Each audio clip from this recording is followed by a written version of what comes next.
Welcome to Phonogenics 101, a Riotboy production hosted by Jeremy Gloff. The podcast where people who love music discuss albums track by track. Please hit subscribe, and if you'd like to support this podcast, patreon.com/Jeremy Gloff or Venmo @Jeremy Gloff. And now, on to the music.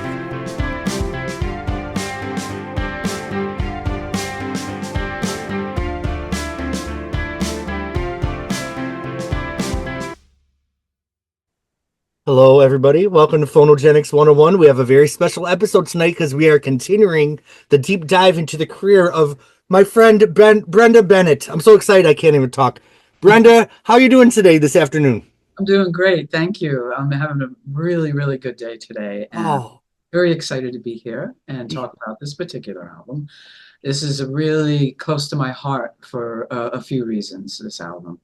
Yeah. So I feel in the last podcast, we kind of covered maybe from the mid 2000s up to 2012, and we're kind of picking up where that left off with this very special album. The album is Once Again, which was released in late 2017, early 2018, is I think what we talked about.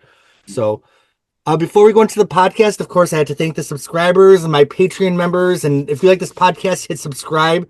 I feel we should do a quick shout out to Danielle Vasquez because this is her favorite album. So I know she's just sitting waiting for this one to come out, and she's going to love every second of it. So Brenda, let's dive right in. You released Acapella. It was a great comeback. People were excited. Before we go into the second album, there were 3 single releases that happened first. So you had 2 club tracks, Guiltier and Private Party, and then a more down-tempo kind of singer-songwritery, Okay Enough. So do you want to just talk about those briefly? Yeah, I'd like to do that because there was the interim in between acapella and this album, and doing Once Again, I really it was a different effort behind this album, and we'll discuss that in a few moments. And so the only thing I really did actively with music in between was a friend of mine from Charlie Mason from New York City had contacted me to say, hey, you're doing some stuff again. Let's do a few things together. So he had some material. He was working with a man from Europe called Man's X. I don't know if I'm saying that right. And please forgive me if I've got it wrong. And so there was 2 songs in particular. I did three numbers of Charlie's. And 2 of them in particular was pretty much for the European market, for the European disco market, dance music. And it was different, very, very different from anything I'd done before. And so it was kind of a challenge in that way because it was so different. But anybody who knows me knows that I'll rise to the challenge musically. I certainly like to try and do different things from time to time. So this was very different, and it was fun. There was a couple of videos that went with that, and I know they're floating around out there somewhere. Right. And it's so different, and people may have like, oh, that's not Brenda. They have just kind of passed it right by, but that's okay too. But so it was fun to do. It was their direction, what they wanted. So I said, have at it. I'll do it. Let's have fun with it. Wonderful. The third song, I really took a liking to. Okay Enough is the name of the song, and I did the video that I did with it. I did here, and I did that with a good friend and music colleague of mine, Betsy Listenfeld. She did that video with me, and we did it here locally in New England, and out on the seashore where you'll find me a lot of times, and I'm not in the house with a paintbrush in my hand. But we had a good day with that. Adam Waz was the videographer who did that, and the song did really well. And I've gotten a lot of compliments, a lot of good feedback on that song, and that I think out of the 3 that I did with Charlie Mason, that's the one I liked the best. Yeah. Yeah, it's a very soothing and relaxing song. You're singing in your lower register. Uh, that's my favorite of the three too. I just think it's a beautiful and great message too. I I was feeling a little angsty a few weeks ago, and I'm like, I need to play okay enough. Uh, Get out of this angsty zone. So, well, wonderful. So you did the three tracks, and then you were starting to kind of think about doing a second album, right? I was, well, there's always an album in my mind, Hmm. or there's always music in my mind that, yes, ooh, should I put some tracks? Should I go in and do some work in the studio on some of these things? And because that, a lot of people know out there that that's my favorite thing, Yeah. music to do is be in the studio. Um, but I really didn't have a plan. There was nothing formulated in that way. I was writing. I had written some more material. And it came about when I saw Prince after Vanity's funeral, Mm. after I talked with him. He once again, no pun intended there, but he came to me. There had been an album project that he and I had talked about doing of me, a solo album with me, he and I working on it together. We were always going to do that. Pardon me. So he talked and said, do you still want to do it? And I said, absolutely. I've always just been waiting till you have the opportunity to do it. Yeah. And he felt at that time in 2016, that he was ready to be able to sit down and clear his plate, clear his head, clear what he needed to clear for working on this project with me. And he gave me a call and we talked about it a little bit more. And he said, we'll do it at Paisley Park. And I said, absolutely. That's great. I'd be very happy to do that. And he asked me if I had any material to bring to the table, as he put it. And I said, I do have some material. So he said, okay. He said, sit tight. I'll be in touch, or you'll hear from, from somebody from my office or whatever it was he said at the time. And we'll get started. We'll make a date and get this started. And I said, great. I'm really looking forward to it. This is going to be fantastic. Yeah. 3 days later, he passed away. Oh, So, it was tough. It was tough on myself, and for a number of reasons. And it was tough on all of us with the Purple family, his passing. And it slammed home to me. It really hit me. It was bad enough of the fact that he passed away, but also what all of a sudden one day I'm sitting there and it hit me that not only am I not going to be able to see him, but we're not going to be able to do this project after all these years that we talked about it on and off and been waiting to have the opportunity to do this project with him. It now is never going to happen. neat. So there was a bit of a heartbreak. Um, but the biggest heartbreak, obviously, was the fact that he had passed, Yeah. and none of us were going to ever be able to work with him again. And I miss him. I miss him a lot. So I didn't know what to do. I was kind of stuck in limbo, and I totally forgot about the project of doing it with him, and just kind of waited for some of the grief time to pass and to try and figure out, am I going to go ahead and do something? Am I not going to do something because I wanted to do this project with him so bad that now it's so heartbreaking feeling to me that to try and do something? It was a quandary. So uh, I talked to some friends about it, and some of them approached me and said, why don't you do the album anyway? Why don't you do the album in his honor, in his memory kind of thing? So I thought about that and was thinking, oh, how am I going to do this if I do it? So actually, what I wound up doing, one of my friends had recommended to try one of the funding campaigns that you Mhm. can put together, which I really didn't have very much knowledge of at the time. So I looked into it and I said, all right, I'll do this. And I'll do this in memory of him. I'll do this with him in mind and just plow away at it and see where we go and see what happens. I had been one of the people that I worked with years ago in the original Tombstone band when I was with them, a man by the name of John Pulse, very, very incredible, talented musician and songwriter. He had played when I first came back from England after working with Dee Harris. We made contact, and he sent me a lot of his material that he had done in the Christian community, and it sounded incredible. It sounded fantastic, and we talked about that, and he said, you know, this is my man. This is the guy I've done all this recording with, and he is here locally. And if you're interested, I can put in a word to him for you, um, to do a project if you're going to get into the if you want to go into the studio again.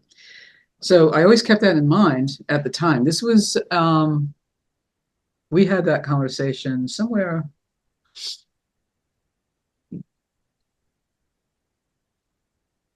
It was a little bit after acapella.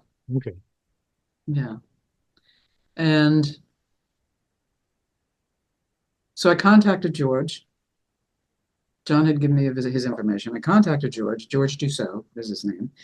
And I told him about this project and how it originally was going to be with Prince and, you know, a little bit of background to it and stuff. And he said, well, what would you like to do? And I said, well, would you be interested in working with me on this? And he said, yes, I think I would like to do this with you. So we talked a little bit about the material and the logistics and whatnot. And I asked him to give me a figure, Mhm. you know, soup to nuts, about how much it was going to be, what we were looking at. And he did, he told me. So when I went ahead and put this funding campaign together, um, I put it together for that amount of money. And I was very surprised, and I guess I shouldn't be. Well, You're going to slap my hand and say, "How could you not be surprised?" I mean, or how could you be surprised? Um, I was kind of surprised that I got the reactions that I did, and I got the support that I did. yeah, I remember the day it launched, the funding campaign. And funded campaign, Yeah. and thank you so much to everybody out there who wanted to but couldn't, and who wanted to and did contribute to that campaign. Um, I think I made it fun, you know, in terms of, you know, if you do this kind of thing, I can award you that as well as a copy of the album. Blah, blah, blah, blah. You know, it was fun. It was something very different I'd never done before, and I really did not know how it was going to work. But it did work out really well, and it worked out enough that I could go ahead and do the project. So um, that's how the album came about to begin with. And I had to think about the material. There's four songs on this album that I wrote specifically at the time for the album project with Prince. And so that's what's included in this. But I also looked back at some of my material that I had done when I was working with Dee Harris in London, and also with John Palumbo from Crack the Sky when I was working with him before I uh, I went off to London. And so one of the songs on here is one is one of the tunes that I did with Dee, and also one of the ones that I did with John. So that's how it all started. Yeah, and I felt we'll go into the track by track, but I feel like the album looks forward as much as it looks back, and it's almost a comprehensive career overview because you have stuff in there from the 70s all the way through right to written just for this album. So it's such an Right. intriguing body of work that strangely all fits together. Like all the songs work together, even though they're from multiple eras and decades. It's really Yeah. great. Yeah. Oh, thanks. Um, That has, yes, you're right. There's a couple of the songs that I did write back in the days when I was really first recording and first writing. And I still have the original recordings of those. Um, the two that I'm thinking about, and well, perhaps we could go into a little bit more, and I'll get Right. to those details as we go along. So, what was it like the first time you walked into the studio and met George? Was there an instant chemistry? Um, I had heard so much from John about him, and I had heard results of his work Right. that I was really excited to meet him, really excited that of what how my project was going to sound and how it was going to work out. And I was very open-minded, open-hearted Hmm. to um to see what it was going to be like to work with him. I'd heard a few rumors of he's very strict, or he's very this, or I mean, it happens with everybody. Sure. You hear stuff, and so I kept all that stuff out of my mind and listen, just took him at that moment of starting to work together with our relationship and what Right. it would be like. Um, I think he felt very comfortable. In fact, he mentioned it a few times where because I had had past experience being in the studio in a number of different categories, with the Sure. Prince, Bernie Taupin, uh, the Tombstone stuff. Um, I kind of knew my way around a little bit in the Right. studio, and that was very comforting for him. And we did kind of hit it off. Right. You know, I didn't come in with a huge over amount of expectation, and he was just comfortable to jump in and start and see how things were going to go as we were going along. Yeah. And we didn't have a certain set time, as far as like, oh, I want to get this done within a month, or oh, I got to get this done by, X, such and such date. It wasn't like that. It was however we could do what we could, and when we could do it. And which that was kind of comforting too, because the man is very busy. He's very good at what he does. Right. He's very busy. He's got a lot of, he had, at that time, he had three or four different musical groups that he was working with on a live basis, as well as all the recording stuff he was doing. Right. The man never stops, and that's a that's a feather in his hat to his capabilities, and Yeah.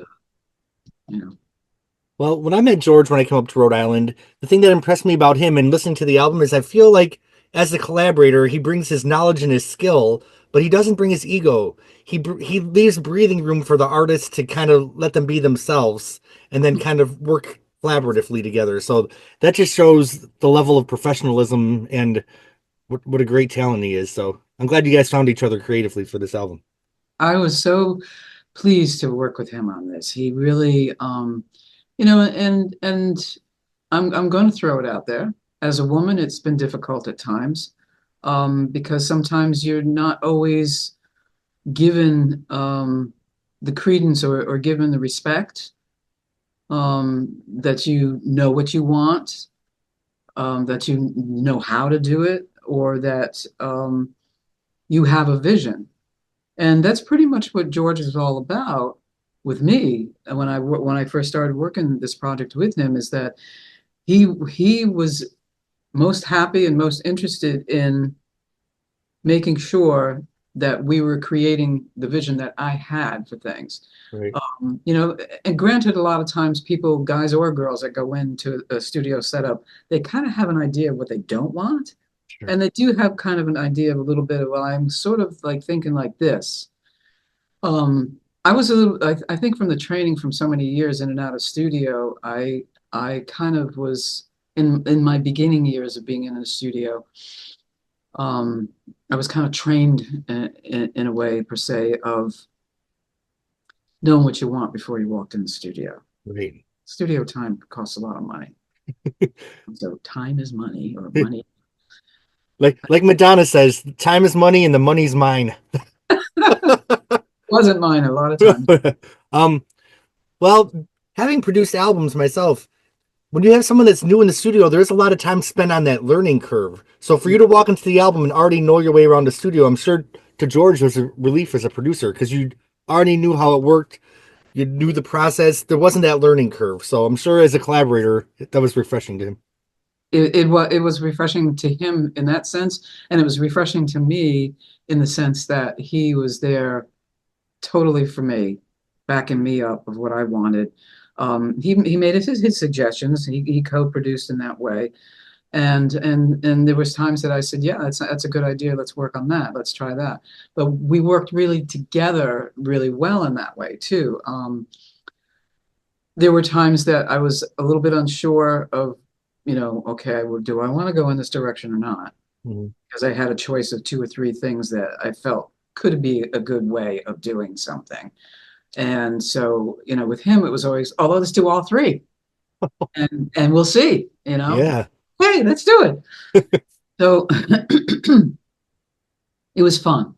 It was a lot of fun. I didn't feel like it was work. I didn't feel like, oh, okay, how much time left do we got on this session today? It Yeah. never like that. In fact, it was always kind of like, oh, you got to go now. Yeah. Okay, you got a gig. All right, okay. You're like, damn. Well, that fun definitely comes through in the music, and you can Oh, hear it. Yeah. Uh, when did was it always titled Once Again? Where in the process did the title form? it was always going to be once again. Okay. You know, a little play on what I said a little bit ago when Prince had contacted me and said, do you want to do the album again? And Right. it's like once again, he's Here we contacting go again. me to say, yeah, here we go again. Because I mean, let's face it, was like what, 30 something years or something? Right. Hmm. But it was a little bit of something of that, but also it was I always would like to do another album, as I said, but I didn't specifically say, oh yeah, I'm gonna do it. Right. So when this came around, I did start doing the project with George, that stuck in my mind of once again, here I am in the studio. Yeah. Once again, I'm making this effort. Once again, I'm going to release, and for the listening pleasure of those who will enjoy something off this. Yeah. Well, how, this is a little side thing, and I think we might have touched on this in the Apollonia podcast, the Apollonia 6. Some recording did start on that solo album in the 80s, right? Hadn't you guys laid down some stuff? Was there any ground broken on a project, or was it mostly just plans? I'm not sure what you're getting at. Okay. Did you actually start a solo album with Prince in the 80s? Was there any recording done for a proper There, solo album? well, that's the thing with Prince is there was recording done all the time. Okay. Um, Specifically, one thing, 17 Days. I recorded that with him. That was Okay. to be on the second Vanity 6 album. Okay. And he said, that song is yours, Brenda. Sure. As far as I'm concerned, that song is yours. When we recorded it, and it was going to be on the Vanity 6 album, when Vanity left and Apollonia came into the picture for the movie, and we did the tour and everything, and we did the Apollonia 6 album, he pulled it. Okay. He didn't feel that it was that it fit on the Apollonia 6 album for one thing. And he Okay. said, no, I'm going to pull that. We'll keep that for your solo project. Right. So some ground had been broken on Yeah, an actual project. that Okay. particular in that sense, yes. And so but then also he wound up recording it. He kept the original recording. He did a little bit of different things to it because that was him. He was going to Right. do it anyway. He kept most of my vocal stuff there, and he put his vocal was on it anyway when I recorded it for the Vanity 6 album. Okay. It had the lower octave. He was singing lead on the lower octave, which he had put on the demo of it for me when we were first working on it.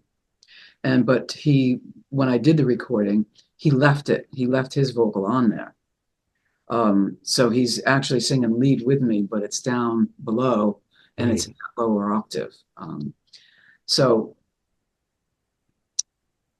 when I would run into him from time to time, he would want me to do that song with him. Okay, we'll come do the song. When I was living in London and he was on tour, and I went and saw the show, and the after party. Okay, come on, do 17 days.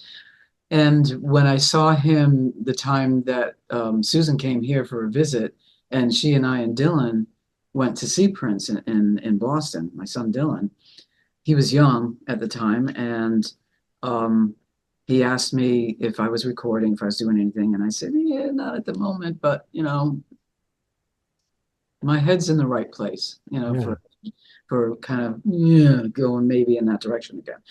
And he said, well, 17 days is yours. So Yeah. anytime you want to do it live, you want to record it, it's yours.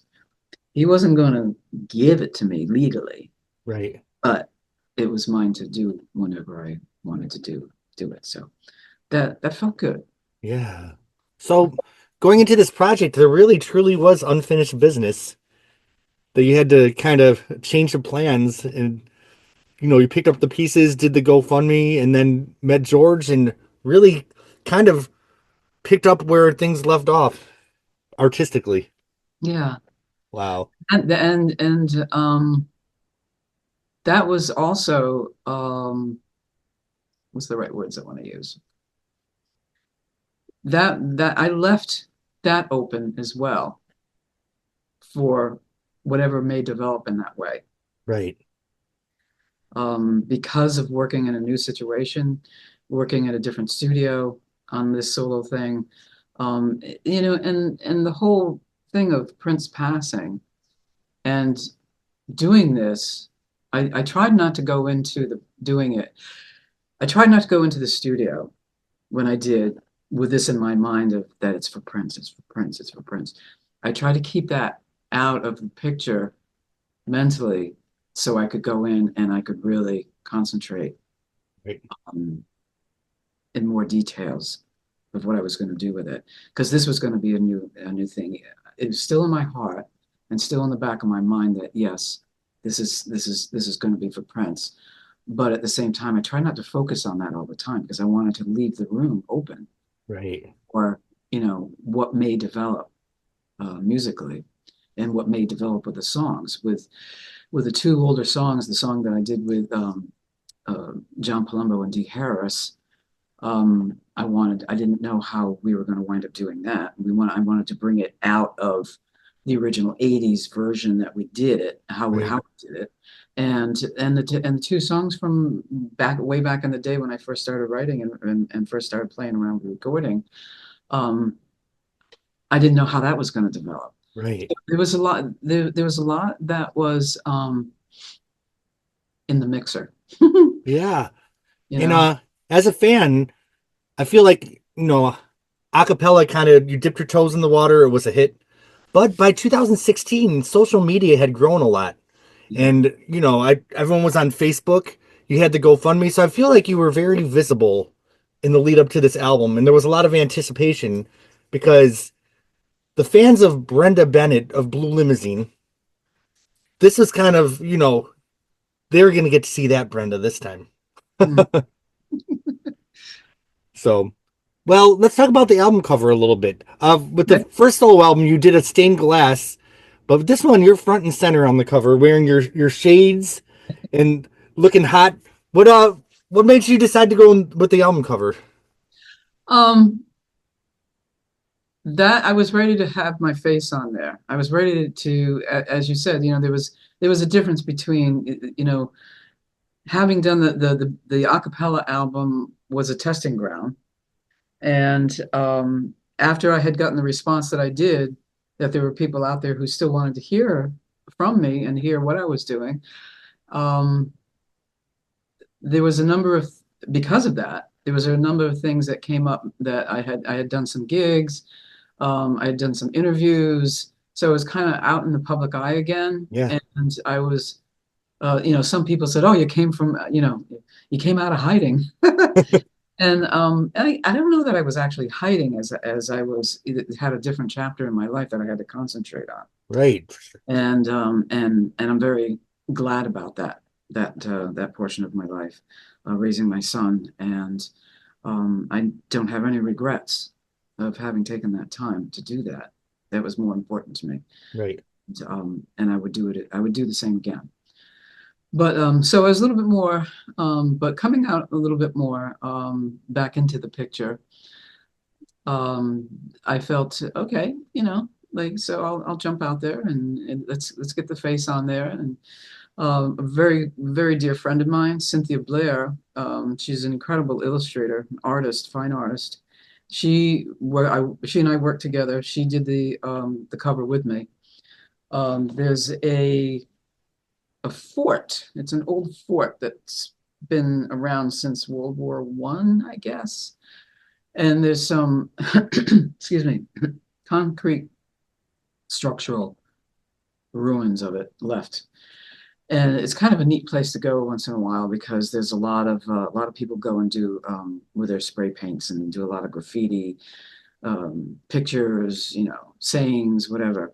And I wanted something that was going to kind of not punk it up, but just kind of rock it up a little bit, little Sure. something different. Um, you've got all of this verge, vines and bushes and whatever that's taken over some of these ruins, but at the same, it's kind of Mother Nature is trying to take back, but at the same time, you've got all this beautiful color artwork and stuff that being an artist, I felt kind of comfortable to go in and let's do this. Let's have fun with this. Yeah. So that's what we did. That you don't I don't think you can really see that. No. Some of it is on the cover, Okay. on the front cover in the background there. Um, that's my jean jacket. I feel the most comfortable in a jean jacket. Well, and then you said you wanted to punk it up a little bit in the cover, and didn't Prince call you the punk back in the 80s? Ha ha! You Yeah. had to bring that up, didn't you? So, I mean, I feel like things keep going full circle with this album. Well, yeah. Now that you're pointing that out, Yeah. yeah, he did call me the punk. We had our moments where we just um, I stood my ground Right. about a few things that he was trying to convince me of something differently. Right. And if any of you out there were listening to this one, saw any of the Apollonia 6 podcast stuff when Susan and I visited the studio and surprised Apollonia, you would have heard that story about the punk thing. So Yeah. yeah, so he says, okay, that was my image and my character that I played with the Apollonia 6 and Vanity 6 group because he just he wanted me to do stuff that I just felt was a little different out of my dignity and I just put my foot down and said, I will not do that. I'm sorry. Well, I And feel I feel that confidence and that boldness kind of worked its way into this project. So, into this project, what do you yeah. And yeah, because you're once again, there's some bold songs on this album in a beautiful way. Like a lot. I don't know if bold's the right word, but confident. There's okay, very confident album. thank you. Now, what about the inside? Is that also the graffiti, or is that your friend's painting? Okay, as a matter of fact, yes. Um, that is some of Cindy's illustration work. Okay. She knows I love dragons. She loves dragons. And it just kind of naturally fell that way. Yeah. She did what she did, and she said, "What do you think it is?" And I really liked it. And I said, "Okay, yeah, let's go with that." Yeah. Because even though a lot of some of the promo shots that I released at around that time when this album came out are pictures that we took there. Right. There's a couple of them that I really liked a lot. I have a hat on that was a really pretty cool hat. Cindy had actually made the hat at one point and had given it to me as a gift. And I had that on, and there was some really great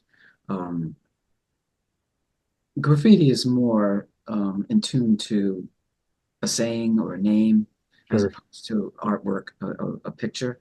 And there was a couple of really cool paintings of pictures. So that'd be more like a mural than graffiti, I guess. Exactly, right. Right. Just going to say that. Oh, And yeah, so that's how that came about on the album cover inside. okay. Plus, also on the inside, Jeremy, I'm playing Gertrude. And anybody who knows who Gertrude is knows that it's my Gibson guitar, my Gibson acoustic guitar. And all the material, since I bought that guitar, all the material I've written on that guitar. That's my baby girl. It's Gertrude. Now, I know one should never ask a woman their age, but isn't how many years is old is our friend Gertrude? Gertrude, she don't mind because she's so old she don't care no more. She's 1926 L series Gibson. It's called it was a living room kind of guitar. It's a small body. It's a Robert Johnson blues style that he kind of favored, acoustic guitar, and it's a parlor size, so the body's a little bit smaller. It's not like a dreadnought. Mhm. Has a very nice tone to it. Has a primarily because the wood is so old now, but I take good care of her, still have her, still try to take her out and play once in a while. Unfortunately for me, with things physically, I'm not able to play in the same way that I used to anymore. But I still, I'll never let her go. She will go to my son. She'll stay with my son. Right. Yeah, and but she's in that picture on that inside of the cover.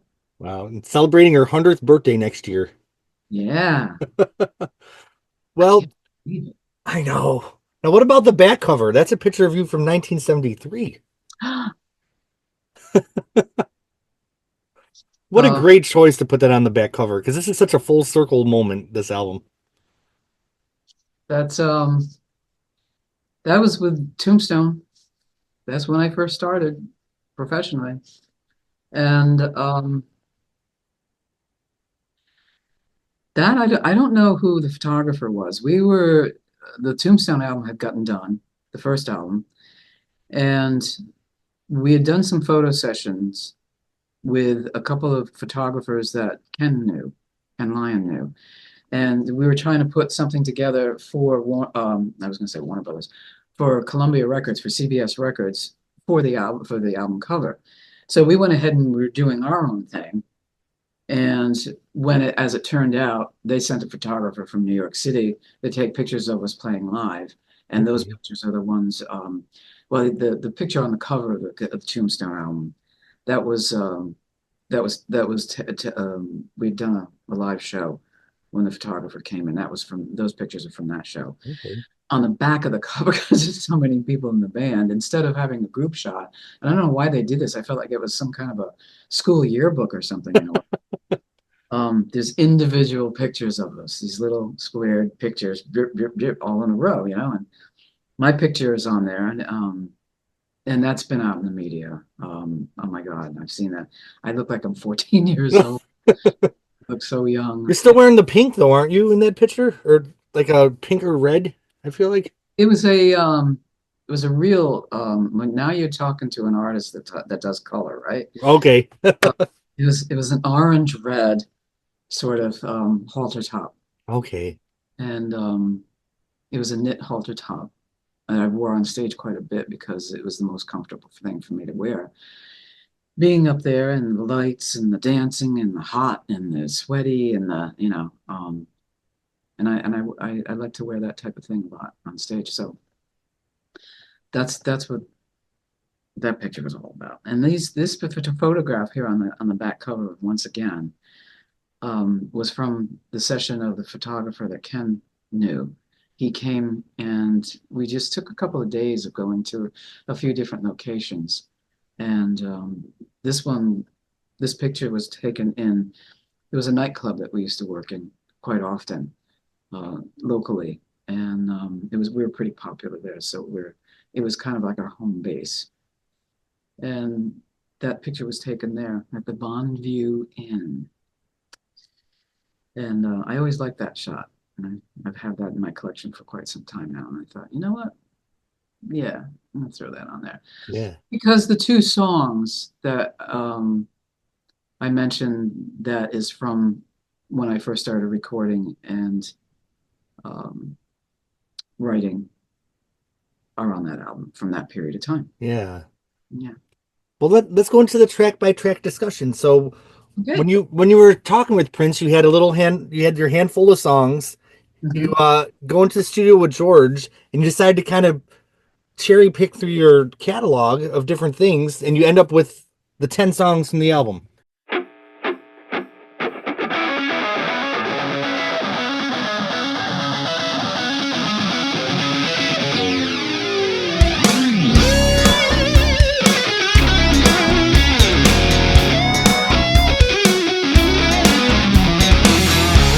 You took me to a promised land. You took my mind and body, took me by the hand.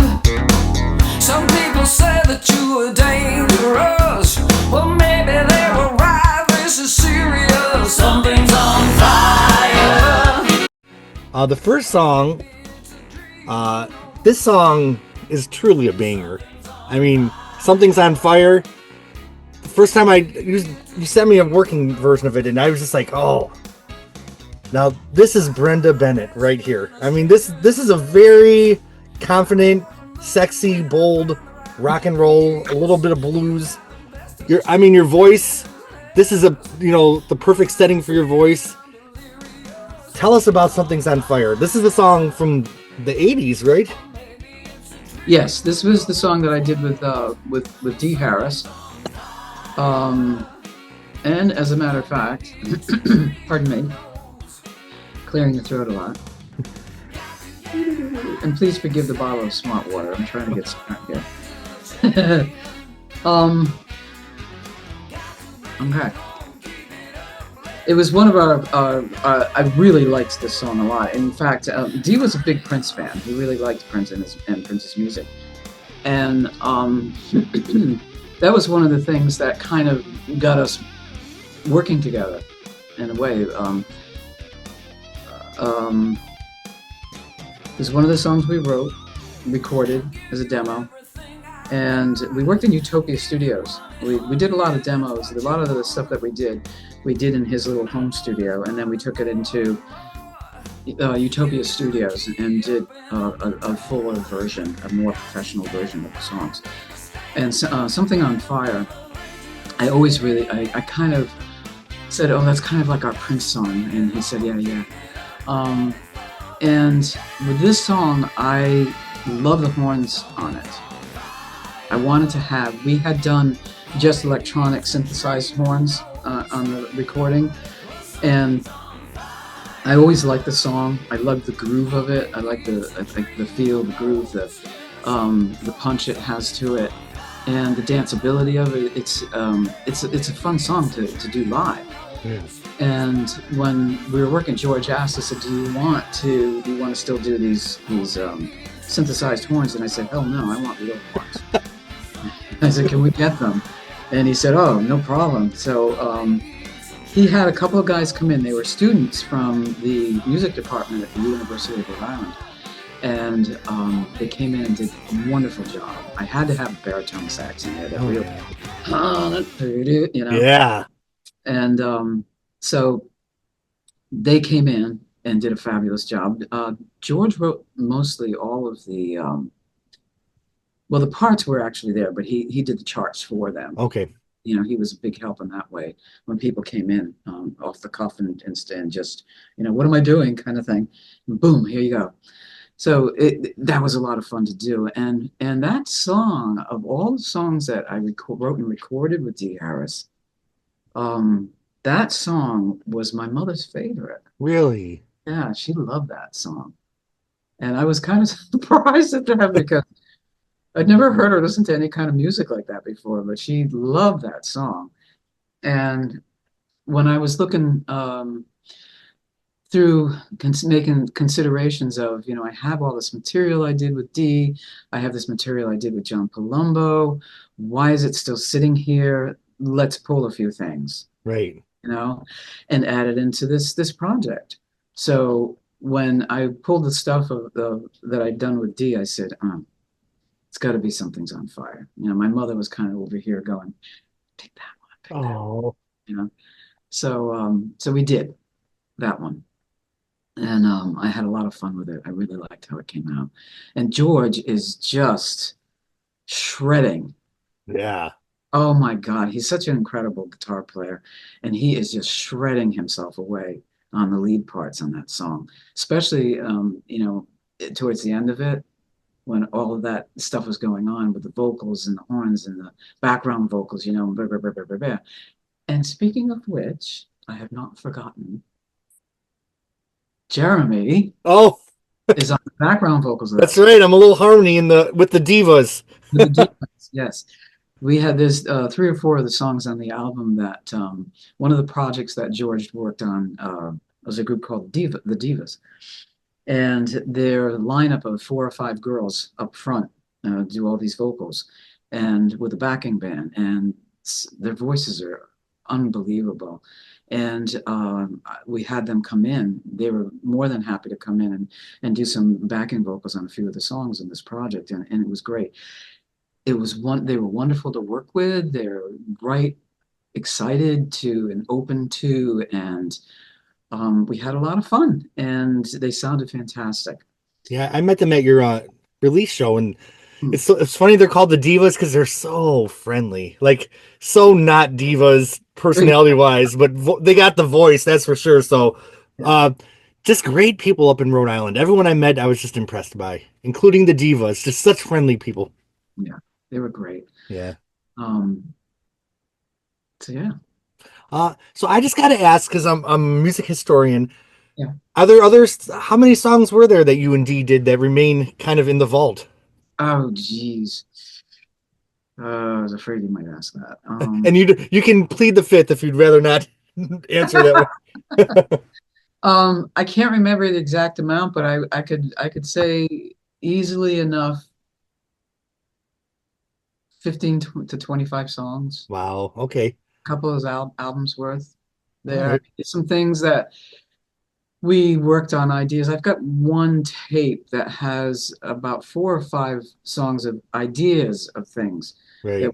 that we were working on. They're little patchy things of like a little bit of this song, a little bit of that song that we were doing.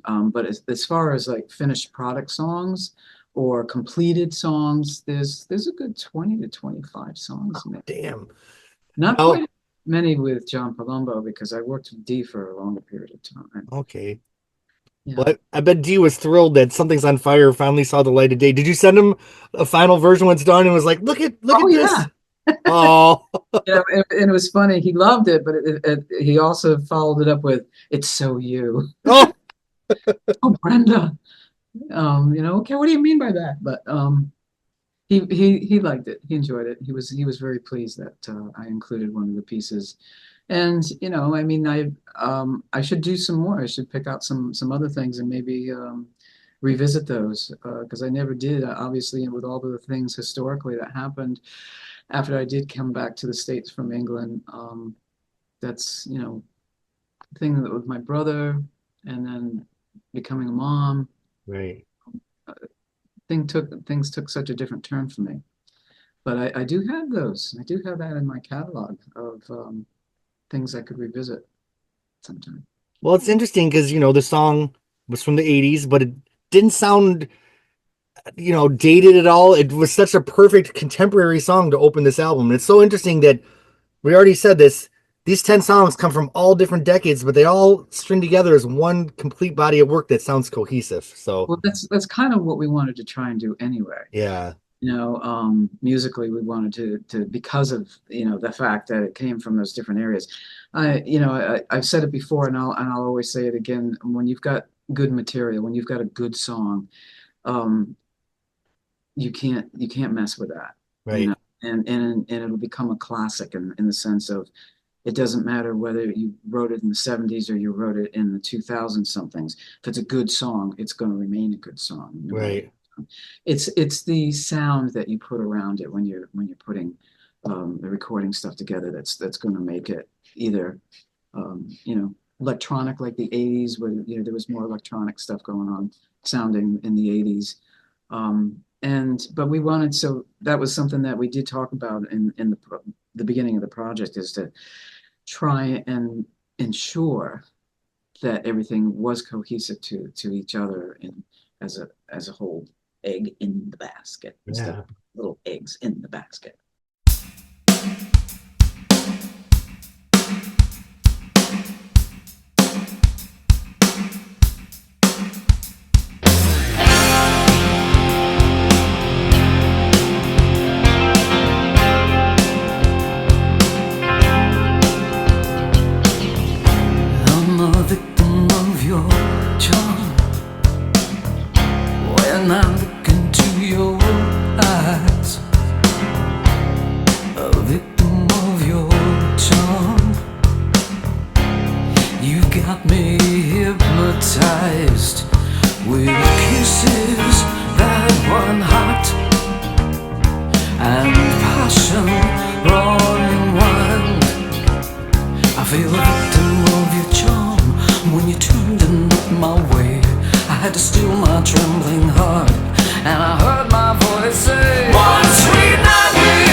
So track 2, this is another one from your archives, Victim of Your Charm. Now, before you released the album, you released a YouTube teaser video that had little clips of the songs. And I remember the first time I heard the chorus of the song, I almost fell off my chair.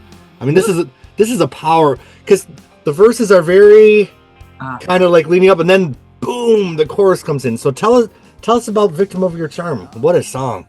Wow, I know, I love that song. Victim of Your Charm was one of the first songs I wrote with John Palumbo.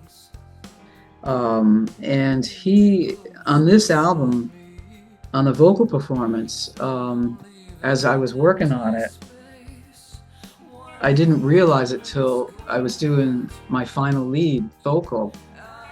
And I felt, I call it my David Bowie song. Oh. I kind of felt that way when I was doing the vocal. I got that sense of David, and how he does his vocal performances. Not necessarily, sort of in his style, but I don't know. So many people have different styles. Like Bing Crosby has a specific style of singing. Right. It's a lot of he goes down low note and comes up.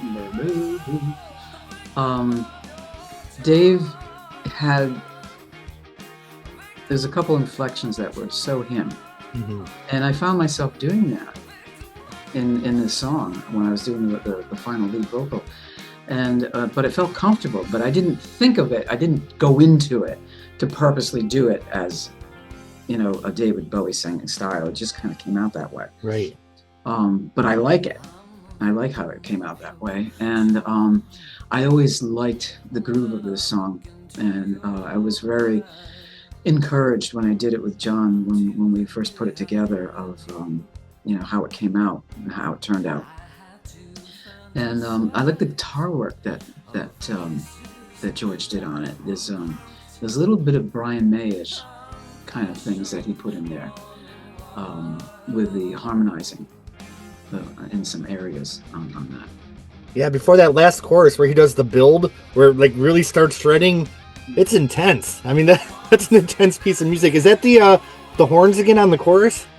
They weren't. We did a little. He had it was a kind of combination. He had done some of the horns, the live horns. Okay. Kind of like put it aside on some track, and a little bit of electronic stuff. Okay, so it's a hybrid. Yeah, there's kind of a little bit of combo in there on that one. Yeah, I felt like, I mean, what a 1-2 punch to start this album. Something's on fire, then Victim of Your Charm. It's like boom, boom. So it's a very sexy song. Oh, it is. It's kind of almost like that Burden of Desire thing. Yeah. But cranked up to like 10. You were singing full voice on that chorus. I mean, you were just belting it out. Yeah, that was George. That was just George and I on the background vocals on that one. Oh, really? Yeah, I threw George for a couple of loops. He was, I guess he was under the impression that I was only within a certain range vocally, and every time he turned around, I'd say, "Okay, I think I want to try this." Hmm. Well, okay, if you think you can do it. All right, give me a track. And then bam, and he'd just whip around and look at me through the window, from the control booth. And so that was fun to be able to Yeah. loosen up and open up and just really let it loose and let it go. And I liked singing with him. He and I did that a few times on this album, and I liked the sound of our voices together. Well, I won't jump ahead of myself too much on this. Yeah. I'll let you take the lead on where you want to go. Oh, well, Okay. before we close this one, I'll just say what a wall of sound that you both created in the studio in that chorus. I mean, was there now you wrote that with John from That was John Palumbo. Yeah. So did you send him the final version and say, check this out? I did. Yeah. I did. Yeah. That Yeah. must have been so fun. It was fun.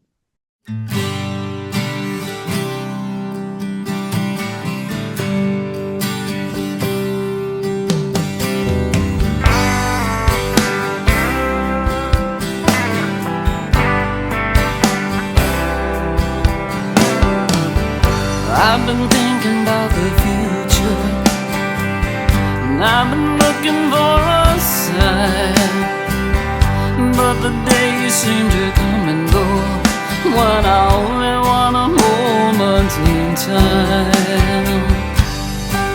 Right. So the third song, One Moment in Time, Grammy nominated, very popular video. This is one of the songs you wrote for this album, correct? Yes. In fact, it was the very first song that George and I recorded on this project. Okay. Now, I had just finished writing it when we had the first day scheduled to go in and do it. And it was kind of like the testing ground of how we were going to work together. interesting. Yeah. Yeah. And I really, really liked it. My friend and colleague, Ed McGurl, had bought a beautiful, gorgeous sounding Taylor 12-string. And that's what I'm playing on this. Okay. Yeah. And so I had it with me in the studio that day. He'd let me take it in. And I think that actually was yeah, that was the first song. I had to think for a second there because wait a minute, was it the other one? No, the one One Moment in Time was the very first song that we recorded on this project together. Okay. Now, who did the background vocals on this one? Were the divas back? No, it was that was myself and Missy, Roy Bennett's younger sister. Okay.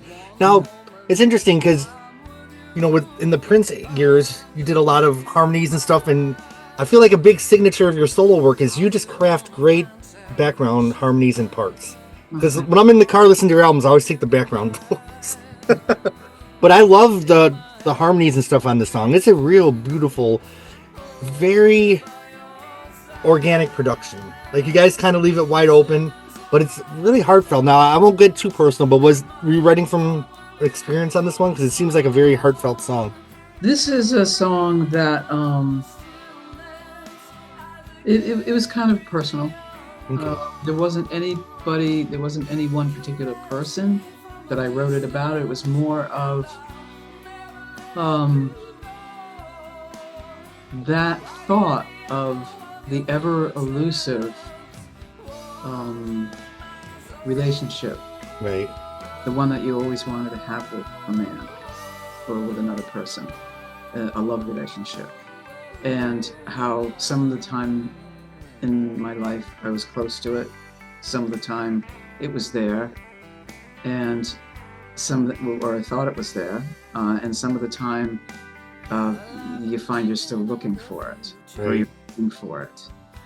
And people come into your lives sometimes for a reason or a season. And so it was always kind of a sort of message that, yes, I'm looking to have this relationship. I'm looking to have somebody in my life. Right. And it doesn't have to be forever. Just take it one moment at a time. One moment at a time. Yeah. What about now tell us a little bit about the video. Was this the lead single of the album? Yes, it was. Yeah. Yeah. The video was done with Adam. Adam was, and we did it here locally. There's an old they call it the Senior Center now, but it's an old building from the 1920s, and it was a community building where everybody got together. The community got together to, the upstairs part of the building is an old dance floor, wooden dance floor. And there's a staging, and there's these wonderful old sconces on the side walls, and where there could be dances, square dances on the weekend, or different things where the community got together and would have some kind of communal celebration in some way. And it's now been like a community, a senior center of sorts. And we were allowed to go in there and use that for the inside part. I'm sitting on the stage. In the beginning of the video, a couple of times in the video, you see me sitting on the stage, and then some of it was done out. The outdoor parts were done out at the end of the island at Beavertail. Okay. It's beautiful out there, absolutely gorgeous, and it's a place that I go very often to kind of recharge myself. Right. Yeah, to be out there and listen to the waves and. Just be out there. Now, am I remembering correctly? It was nominated for a Grammy, wasn't it? This song? It came up for nomination consideration in 3 categories: the album itself for Best Americana Album, the video for Best Americana Video, and for the song itself for the same category for Best Song. Well deserved, and it was so exciting to see it kind of unfold in real time and see this album get the attention it got, because it's such a great piece of work. I was very happy. Yeah. Wow. It was a special time, and it was interesting because there was a lot of grief in the air, but then a lot of celebration. So that's just the dichotomy of living. Yeah, you're right about that. I had, I did not get a Grammy, obviously, but I'm happy. It's a feather in my hat. I'm happy to know that you can't get any higher than your peers at that point. Right. That I was recognized for my own work. Everything I had done up to a cappella that I had any recognition for, it was to be a part of something. Right. Part of a group, a part of somebody else's something. So this, to have gotten that far with it per se, I was really proud that I had been recognized for my own contribution. Yeah. Well, there's definitely a lot of special magic around this album, that's for sure. All right, so the next song. Black morning sunrise comes across my eyes. We've been blind for so long, and now we pay the price. Oh, you stare in resentment as we fill our lungs, and the fire comes flashing from your tongue. And it's here, my song. We are going back to the 70s, correct? Black Morning Sunrise. Yeah. So tell us, it's so interesting because we have already in the first 4 songs we're spanning 3-4 decades, and it's all one continuous thread. So the next song we're going to discuss is Black Morning Sunrise, which is a song that was originally from the 70s. Go ahead and tell us about that song. That was a song that, we have climate change now. Hmm. There's a lot of stuff that's surrounding climate change and what it is and what's happening with it and what's going to happen and what we should be doing or shouldn't be doing. At the time I wrote that song, there was sort of the beginnings of the consciousness of what was going on with the earth and what the humans were doing or not doing. And it was air pollution. Big thing about air pollution at that time. Los Angeles had a lot of smog. New York had smog. Tokyo had smog. Whichever. Some of the big cities, there was this thing about air pollution and how bad it was, and we really got to start looking at what we're doing and try and correct it. And Black Morning Sunrise is actually my protest song in that way about. Not I don't mention specifically smog, but in the lyrics, the story behind the lyrics in the song is, we've kind of messed up here, people, and we've got to wake up and start. Mother Nature's going to get mad, and she's going to try and take back, or we're going to be sorry. Yeah. We're not doing the right thing, and by nature, and the earth, which is very important to me. So, as a songwriter, did you ever imagine where the world would be 40 years later when the song comes out? I never imagined this song ever coming out. Oh. Because at the time when I wrote this, I wasn't in Tombstone yet. Oh, really? I didn't realize that. No, actually, I take it back. I was in Tombstone. Okay. And our album had come out because I was rooming. I was living with a couple of two sisters. Irish girls, Peggy and Mary Kiernan, beautiful girls. And so the three of us were rooming in an apartment in Providence. And I had Gertrude, and I wrote this song. And a couple of friends of mine that were in the music scene around Providence, John Lamoya and John Holscher, they had gotten their hands on some recording equipment. And they called me up and said, "Hey, you write songs. Why don't you come over? We got some equipment that we've borrowed and we want to play with. Why don't you come over and we'll have fun, and we'll record a couple of your songs and see how it comes out." And I said, "Yeah, sure, okay, that's good." It was in the summertime, I remember. Okay. It was hotter than the hammers of hell in that apartment. It was a third floor apartment. Oh. No air conditioning. We had all the windows open, and it was just like, ugh. But we had a ball. We had a great time. And Black Morning Sunrise was one of the songs that I had just finished writing it around that time. And that was one of the songs that we recorded. And I still have, it wasn't on cassette because cassette wasn't out yet. And I don't even know if 8 tracks were out. Wow. Goodness.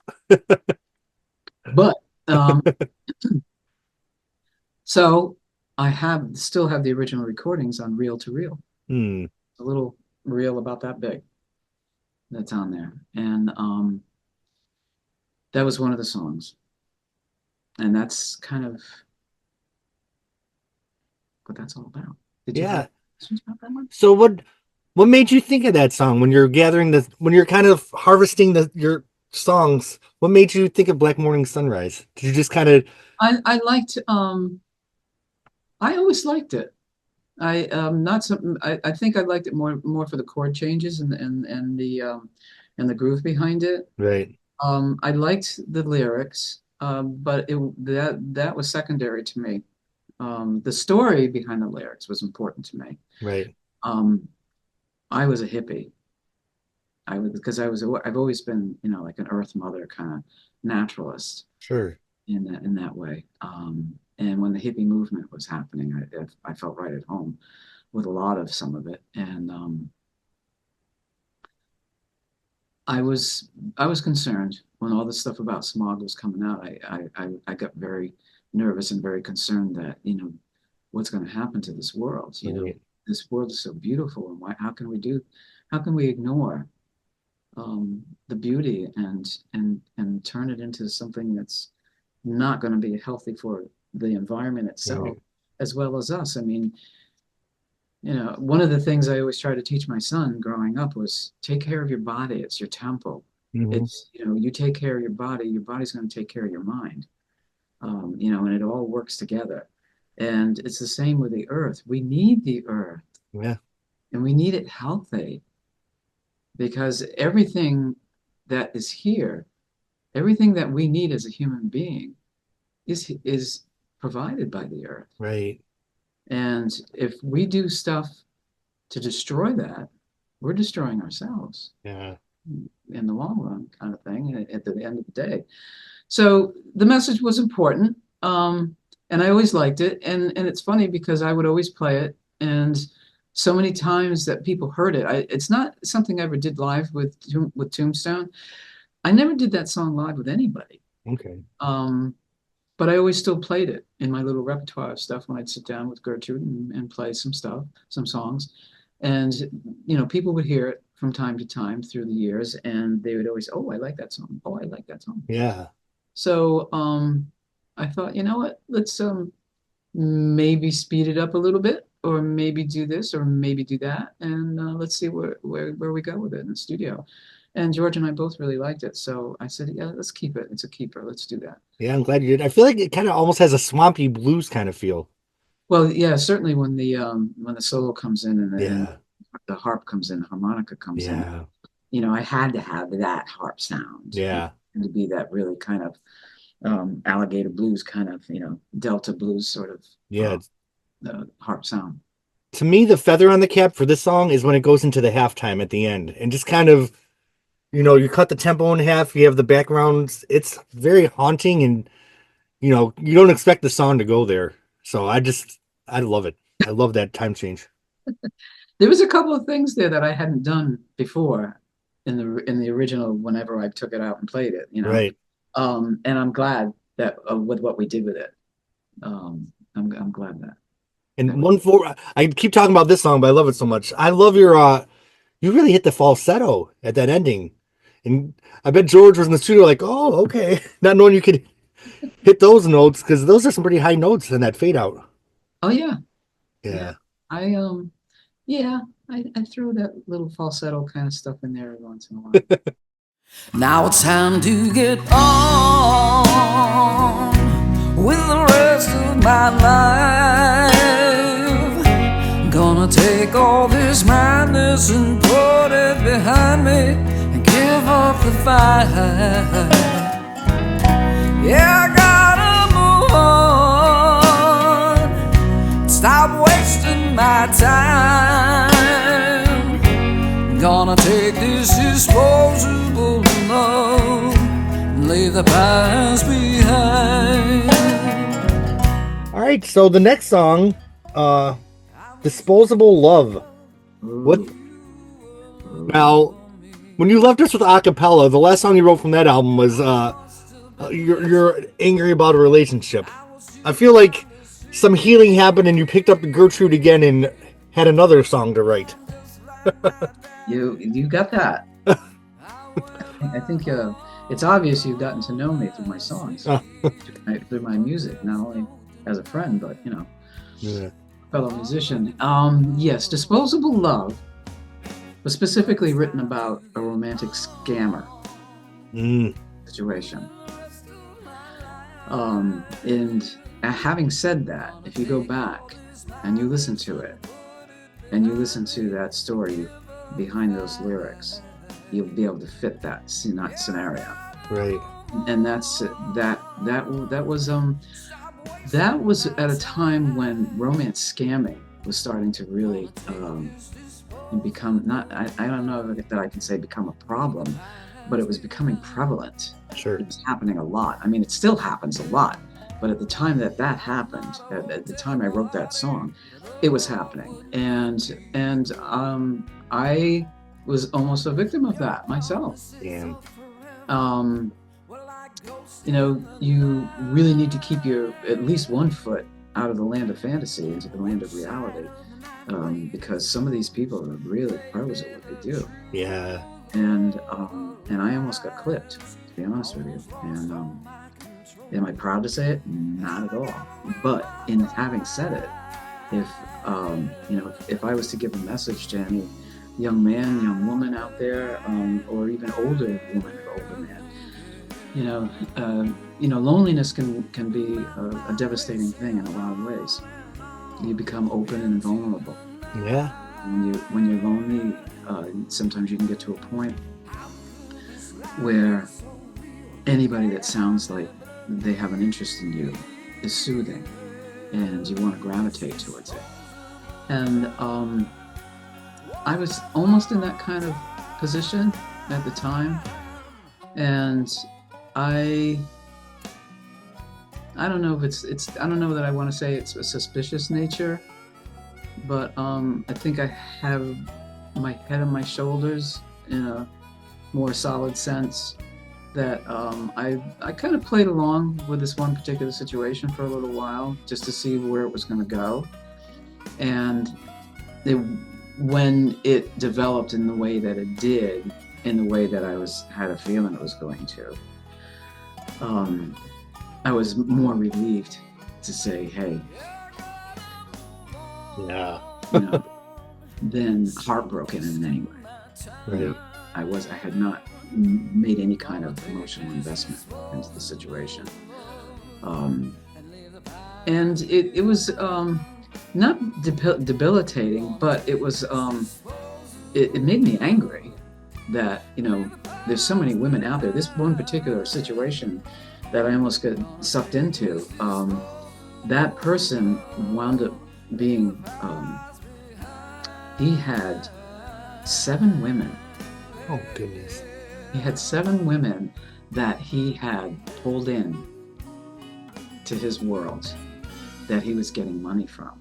Oh. And that was the whole idea behind the romance scamming thing, was to get money from these women. Yeah. And he did. He got quite a bit of money, because as it turned out, I was able to put it into the hands of an investigator, and it turns out the guy was wanted by the FBI for extortion. Oh my goodness. Yeah. And he got quite a bit of money out of these 7 women. And so that's what prompted to write this song, Disposable Love, because that's kind of what it felt like. Right. Because, these people that had developed that, and at one point I had said to the guy, do you guys go to school for this shit? Right. I mean, and it was just so mind-boggling that, something like that was happening. And that's how Disposable Love came about, because that's exactly what it felt like. Is this, right. They feed you everything that they want, that they think you want to hear and want to know and they get you to a point, or they try to get you to this point of no return. Right. Or to this point of psychologically breaking you. Mm-hmm. This combination of a psychological, emotional situation where you just, you're totally vulnerable, totally wide open to whatever you want to do, just do it. Yeah. Whatever, here, you might give, on the promise of empty promises, really. Yeah. And so fortunately, like I said, I didn't get clipped with it in any way, and I certainly didn't get my heart broken. Right. But it was a learning curve. It was a learning experience, and that's where that song came from. Wow. You got a great song out of it. I feel like the music video could be him being led to jail in slow motion as the song plays. This is would you say this is a slow blues number? Yeah. Yeah. And yeah. My heart is yours, and I'm so glad you finally came to my life. I've been waiting such a long time, waiting for your sunshine to chase the shadows from the corners of my mind. Your love is all I need to keep the fire of desire burning bright. All right. Well, we're moving on to the second half of the album. Hopefully a little bit less heartbreaking. So Close. Now, this song to me has such a warm feel. This is just I listened to this one and it kind of makes you feel like the sun's warming me up. So tell me about this song. Where'd this one come from? So close. Yeah. It's kind of like coming into, the sunlight after being in a storm. Yeah. Between the two songs, right? You come out of this sort of like, ugh, get me out of here, to this. Oh, yeah. And the angels all sing amen. um, so close. It's in celebration of coming out of something like that. Okay. It's in celebration of, finding a love that's real, finding a love that's solid, finding a love that is spiritual connection, spiritual and heartfelt connection, to the point where, that there's that line in the song, 4,000 miles couldn't break the ties between two hearts that are true. Right. So it kind of, I had to go somewhere else, and I had been working on that song on and off for 5 or 6 years. Okay. Where there was little bits and pieces of it, little bits and pieces of the lyrics, because I didn't want to jump on, there wasn't any one particular thing that I wanted to jump on in terms of, okay, well, this is about me and so, or this is about this, and this is about, it's kind of cumulative in coming out of that dark disposal of kind of feel, and subject and story to something that is, more of a situation that most women or men would want to be involved with. Yeah. I think production wise, I love the string work on it, and I love the piano solo. I just think it just creates such a warm, almost, this is like a song that makes you feel safe. Because, in the last song you weren't safe. You're safe within this song. Yeah, good analogy on that. And I love the guitar solo too. George did such a nice warm. He played, I forgot the name, what the brand of the guitar was. It's not something that, it's not like it's a Gibson, but it's a Fender, I forgot what it was. But it's something he doesn't play very often. Okay. And when I heard he had done the lead work on that, and when I came into the studio next to finish up some work on it, he said, "What do you think of this?" And he played it, and I just like, oh gosh, there's such a nice, it fits in so nice with the rest of what's going on, instrument wise, but the tone that he had on notes, they were so warm and comforting to me, and what he played was just kind of tied it up really nice with a nice bow. Yeah. And there's a little bit of a the person playing piano on this is somebody that I worked with for a good portion of time. He had always wanted to. He's a piano player, like, as a hobby, Mm-hmm. thing, and he was always interested in my music background, and always hoped that he could. He would say to me from time to time, "Oh, maybe we get together and play something or something sometime." Yeah. He never played out. It was always just his hobby that he'd sit down and he's gonna have a beautiful baby grand in his house, and that's where he does all his playing. And he had said to me, he had made a comment to me one time about, "Oh yeah, maybe sometime when you're in the studio, maybe I can come in, maybe I could play something, Yeah. So I always kept that in mind. And when I did this song, I gave him a call and said, "I'm going to do this with, would you like to kind of," and he was all excited, and just, "Oh, I'd love to." But the more, poor guy, the more he talked about it, the more we talked about it, and the closer it got to the time, he was kind of very nervous about it. Oh. And I wanted definitely acoustic piano in it. Yeah. As opposed to electric piano, which George has got a gorgeous one in the studio. But I wanted that organic part of piano sound. And so George has a portable studio set up, and we took it to Mark's house, Mark Snyder, and we set everything up and just did a whole afternoon with him and him playing different parts and kind of thing like that. And so he was tickled to death that he was able to be a part of this project. I love his part. It's beautiful. So if he's watching this, great job. And one other thing is you know, a longtime fan, it was a little bit of an Easter egg to having the lyrics about the 4,000 miles, because it's a little bit of throwback to the Million Miles. I love you. So I always felt like that was like a little bridge, and this album's just full of different little intertwining things. That's a good one.